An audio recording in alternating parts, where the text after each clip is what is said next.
Hello everyone. Today we are going to read the next part of the chapter number 18, pollution of air and water.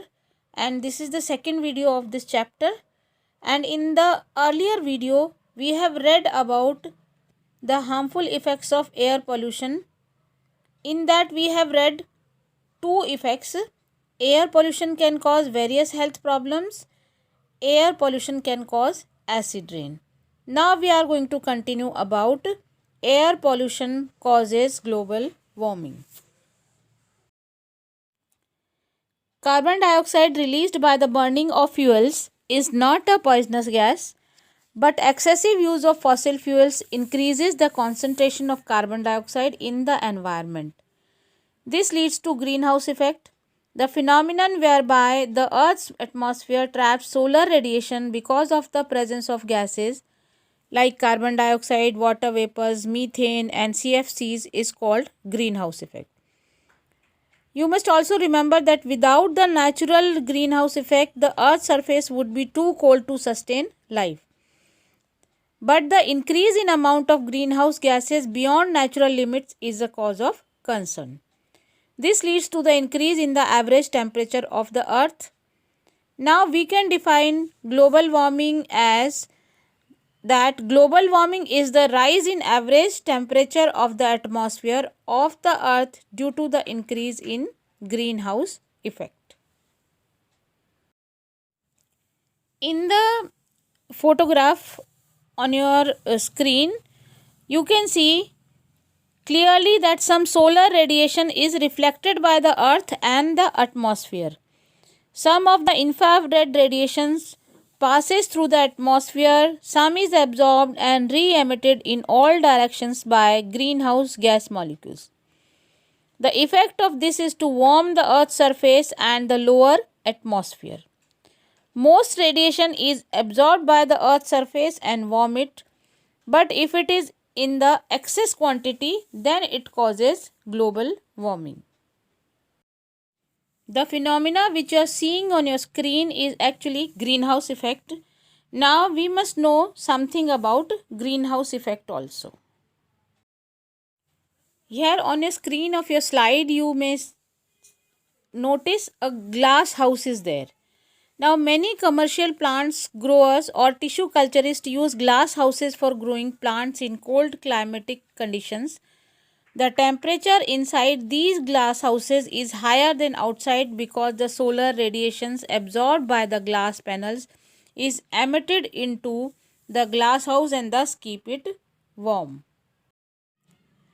This provides suitable temperature for the growth of plants, and these types of houses are known as greenhouses, and the effect generated by it is known as greenhouse effect.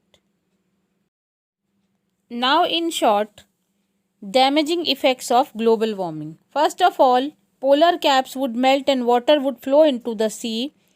If the level of water in the sea increases, low-lying areas near sea coast would be submerged. Second is climate and rainfall patterns would change. Third is it would also affect agriculture. Thus, indirectly it would affect the production of food. Now the next effect of air pollution is it causes depletion of ozone layer. Air pollution causes depletion of ozone layer. Ozone gas forms a layer in the stratosphere of the atmosphere. This ozone layer prevents harmful ultraviolet radiations coming from the sun to enter our earth. Chlorofluorocarbons, which are used in refrigerators, air conditioners and aerosol sprays, when released in air, damage the ozone layer of the atmosphere. Here on the screen you are seeing an ozone hole above Antarctica. There is a massive hole in the ozone layer right above the Antarctica. The hole over the Antarctica has been expanded for many years now, exposing the populated area of South America to harmful ultraviolet radiations of the sun. Here in this slide, you can clearly see the massive hole above Antarctica. Now some damaging effects of ozone layer depletion.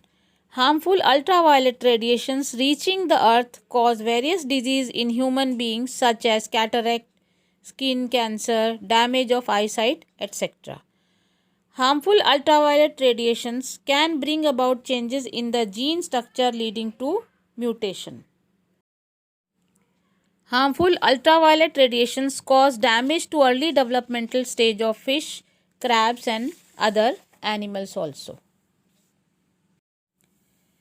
Now some methods of prevention and control of air pollution. We must use modern automobile engines in vehicles which bring about complete combustion of fuels. This reduces the release of carbon monoxide and smoke. Use eco-friendly clean fuels like CNG in trucks, buses and other vehicles. Use unleaded petrol in automobiles.